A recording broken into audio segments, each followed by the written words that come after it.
Isso é um assalto, disse um jovem de 23 anos na garupa de uma moto segurando uma arma enquanto abordava um casal de namorados na cidade de São Paulo. Quem dirigia a moto era um parceiro do crime. Esse jovem abandonou os estudos ainda no ensino fundamental devido ao envolvimento com o crime. Embora dissesse ser adepto de uma religião, raramente frequentava a igreja. Durante sua fase infanto-juvenil, era comum sofrer violência física por parte de seus pais, que se separaram. Em seu último relacionamento, se tornou pai de um bebê que ficou sob os cuidados dos avós maternos. Na análise custo-benefício do crime, não compensava trabalhar na legalidade com o rendimento que o crime proporcionava, cerca de 13 vezes mais do que a renda do trabalho legal, especialmente considerando a probabilidade de sucesso de 80% nos seus assaltos e nos seus furtos. Passem a bolsa, carteira e celular, gritou o assaltante em tom intimidante. Em estado de choque, a garota entregou o celular e a bolsa. Enquanto procurava sua carteira, entremeada na parte da frente da sua calça, o namorado levou um tiro. O assaltante presumiu que ele estava tentando alcançar uma arma que nunca existiu e, sem hesitação, matou. Ele poderia ter atirado no braço, mas o tiro atingiu o coração do rapaz. Após o disparo, o assaltante e seu comparsa evadiram do local. No mesmo dia, ele vendeu o iPhone da garota para um receptador e comprou roupas de marca para ele e o seu comparsa num shopping paulistano. À noite, procurando manter o status, a dupla estreou essas roupas numa roda de bebidas, cigarro e drogas, na companhia de outras más influências, como se nada tivesse acontecido. O assaltante e seus comparsas também passaram a traficar. O matador encontrou seu fim aos 24 anos de idade. Coincidentemente, atingido por um tiro no coração, só que pelas costas, durante disputa por biqueiras para o comércio de drogas. Aquela jovem, esquecida pelos meios de comunicação, nunca se recuperou daquele trauma. Mesmo assim,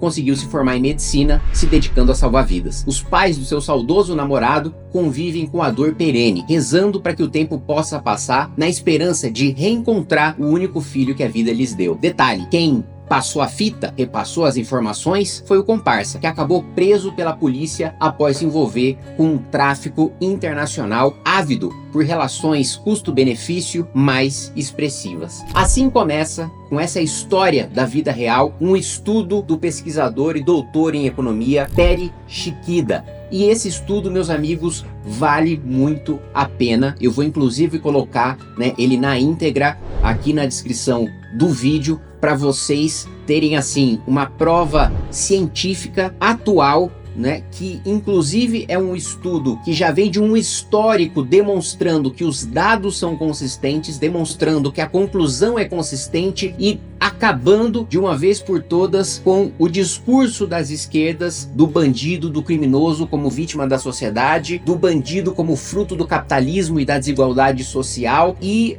da falta de educação ou de oportunidades de emprego como a principal razão pela qual, segundo o discurso da esquerda, pessoas pobres acabam cometendo crimes patrimoniais. Vamos falar sobre esse assunto e olha, esse é um vídeo bom, é um estudo bom para você assistir até o final e eu vou pedir para você se inscrever no canal, clicar no sininho para receber as notificações, deixar o seu like, compartilhar esse vídeo e lembrando que nós estamos com um curso agora na Academia Valete, as matrículas estão abertas para mais nova turma da academia. Conversei com o Renan ontem e ele tem visto, alguns dos pedidos das matrículas e o pessoal bastante promissor, uma turma bastante promissora e ele disse que é parecida com a turma de 2021, que trouxe vários dos quadros eleitos do MBL, então a gente está bastante otimista com essas novas inscrições, com essas novas matrículas. Se você quiser participar, é só clicar no link na descrição do vídeo. Sem mais delongas, vamos partir para o estudo do professor Peri. Vamos lá. Primeiro, a primeira tabela que eu vou mostrar aí para vocês mostra qual que é a amostragem, qual que é a amostra utilizada pela pesquisa, Então foi uma pesquisa realizada aí no estado de São Paulo, de setembro de 23 a abril de 24, então assim, mais atual que isso impossível, com pesquisa em várias penitenciárias, penitenciária feminina de Santana, feminina da capital, penitenciária de Franco da Rocha, Parelheiros, Guarulhos, Então 408 presos responderam um questionário com 102 perguntas. As unidades selecionadas e o número de entrevistados para a pesquisa do campo objetivaram retratar as diversas tipologias criminais e especificidades prisionais da região metropolitana de São Paulo. Então, primeiro ponto importante, a esquerda adora dizer e repetir a mentira de que a maior parte dos presos são coitadinhos que não cometeram crimes violentos. A gente tem esse estudo, né, no estado de São Paulo, uma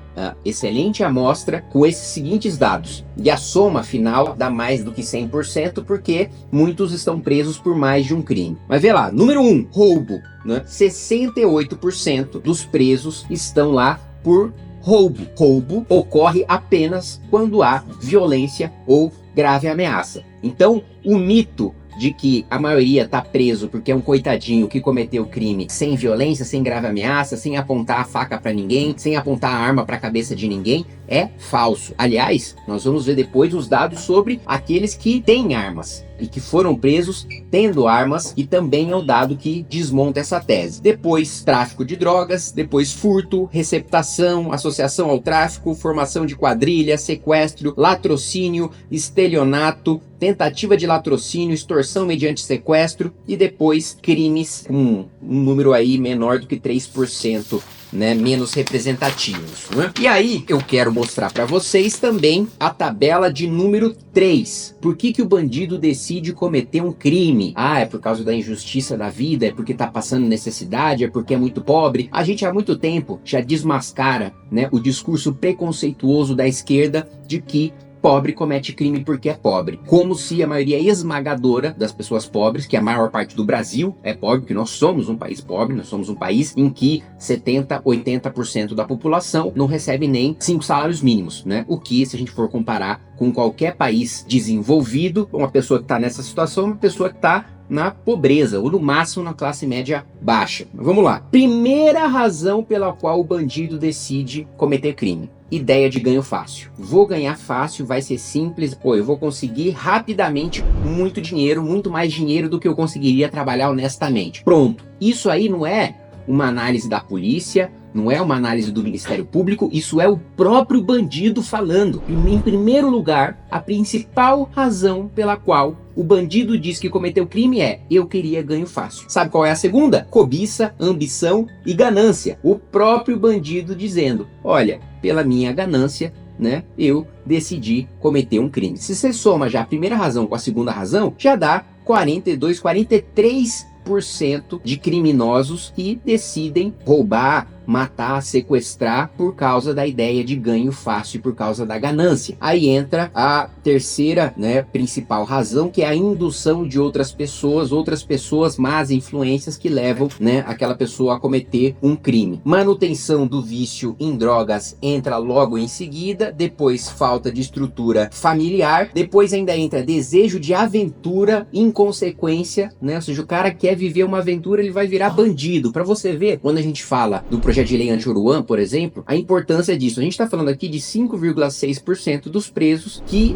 acham legal, né, romantizam de tal maneira a vida de ser bandido, que por viver, acha que viver uma aventura justifica você cometer um crime, acha que é legal, acha que é divertido, acha que vai ser uma saga do herói você entrar para a vida do crime, né? Alguns aspectos do crime retratam o modus operandi dos praticantes das atividades ilegais, né, que foram pesquisadas. Nesse contexto, possuíam arma de fogo 64%. 64%, a maioria possuía arma de fogo, mais uma vez acabando com o mito da esquerda de que a maior parte dos presos ou é um coitado aviãozinho, né, que estava só revendendo droga e não estava ameaçando ninguém, não estava armado e não representava perigo para ninguém, ou é um pobre coitado que está cometendo um furto famélico que sequer é punido, né, porque a gente tem o princípio da bagatela, o princípio da insignificância. Quando você rouba uma coisa de baixíssimo valor, você sequer é condenado por isso, ou estado de necessidade, que também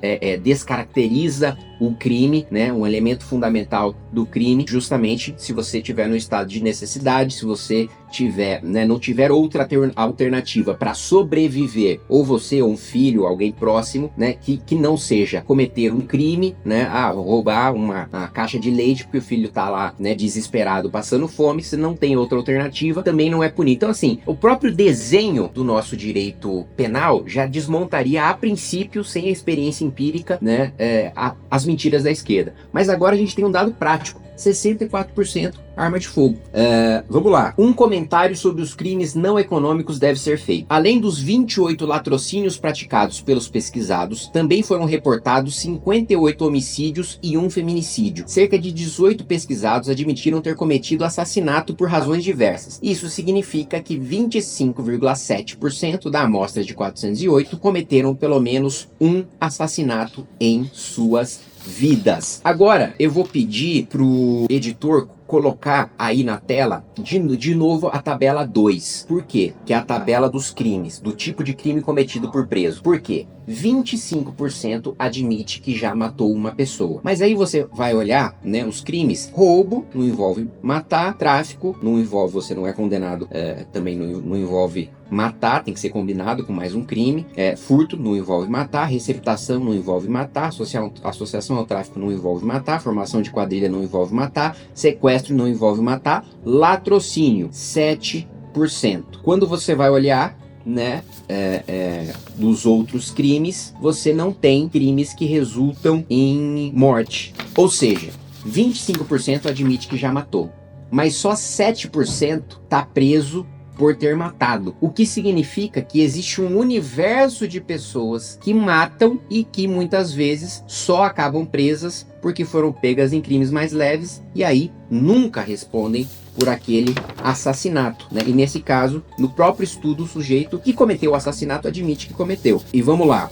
Quando questionado sobre a chance de sucesso nos crimes, né, de natureza econômica, sendo o malogro, né, sendo o insucesso, o fracasso, sendo definido como a prisão, a média foi de 80%. Em outras palavras, a cada 10 delitos praticados, 2 resultaram em prisão. Então, mais uma vez, a questão da impunidade. 10 que o sujeito precisa cometer 10 crimes para ser preso 2 vezes e sabe-se lá por quanto tempo, às vezes por apenas alguns meses, né? E já tá de volta na rua. Um outro ponto, e eu acho que esse daqui é um dos pontos centrais dessa pesquisa, e que inclusive eu quero discutir com vocês e levar isso para o MBL, levar isso para o Partido Missão, são as questões da punição, né? Primeiro, quando indagados se eram felizes de forma geral, incluindo a vida no cárcere, ou seja, eu perguntei para o bandido se ele é feliz ou se ele não é feliz, inclusive estando preso. 69,6% responderam que sim. 69,6% dos bandidos, dos criminosos, responderam que sim,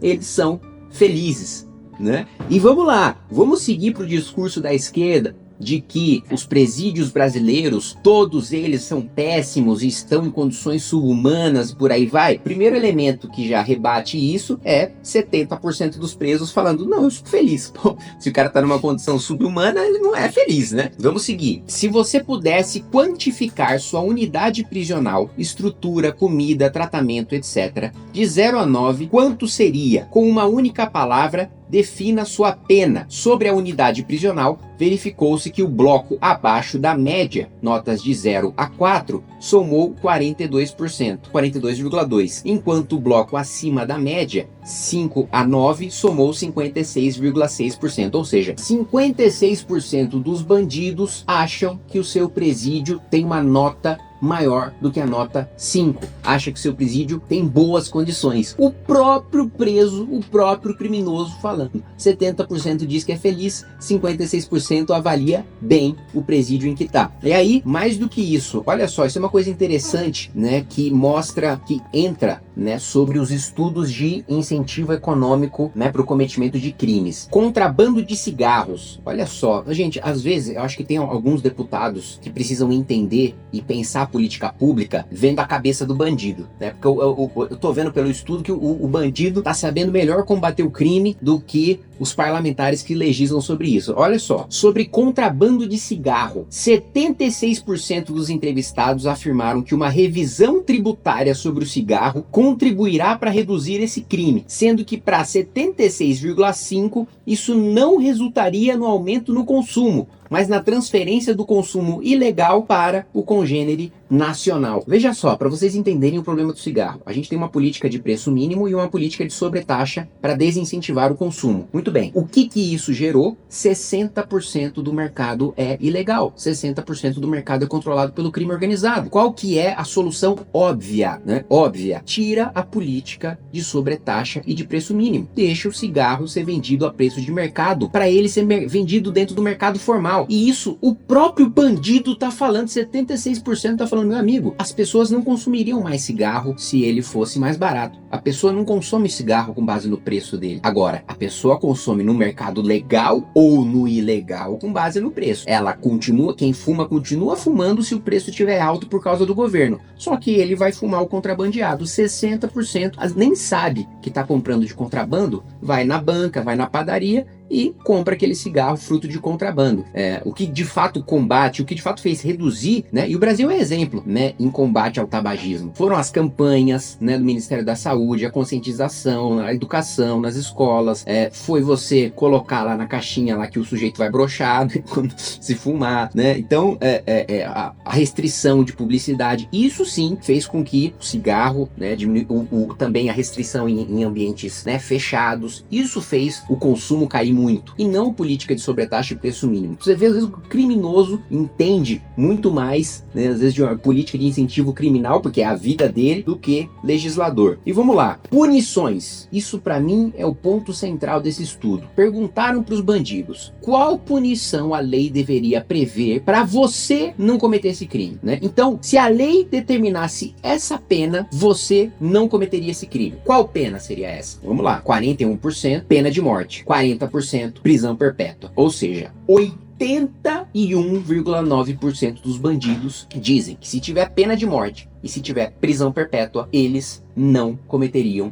crimes. Mas se a gente adicionar pena de ponta a ponta, ou seja, se não tiver remissão, se a pena que está prevista no código ele tivesse que cumprir 100%, o que não acontece hoje por causa da progressão de regime, porque por estudo e por trabalho ele diminui a sua pena, por uma série de benefícios, 6% diz que se ele tivesse que cumprir a pena de ponta a ponta, não precisa nem mudar a pena que tem hoje, que é um projeto que eu tenho, acabar com a progressão de regime, ele não cometeria crime. Então, se a gente somar, já dá praticamente 88% dos criminosos dizem, eu não cometeria os crimes que eu cometi se tivesse pena de morte, prisão perpétua ou se eu tivesse que cumprir 100% da minha pena. Infelizmente, no Brasil, nós temos uma Constituição que proíbe, inclusive a cláusula pétrea, nós não podemos mudar por emenda constitucional, proíbe qualquer pena de caráter perpétuo. Não pode ter prisão perpétua e não pode ter pena de morte. E aí, eu lanço essa discussão para você que me segue, para você colocar nos comentários e também uma discussão interna do MBL e do Partido Missão. O que vocês acham da gente convocar uma Assembleia Nacional Constituinte, fazer uma nova Constituição que permita o legislador, e eu diria até mais, o legislador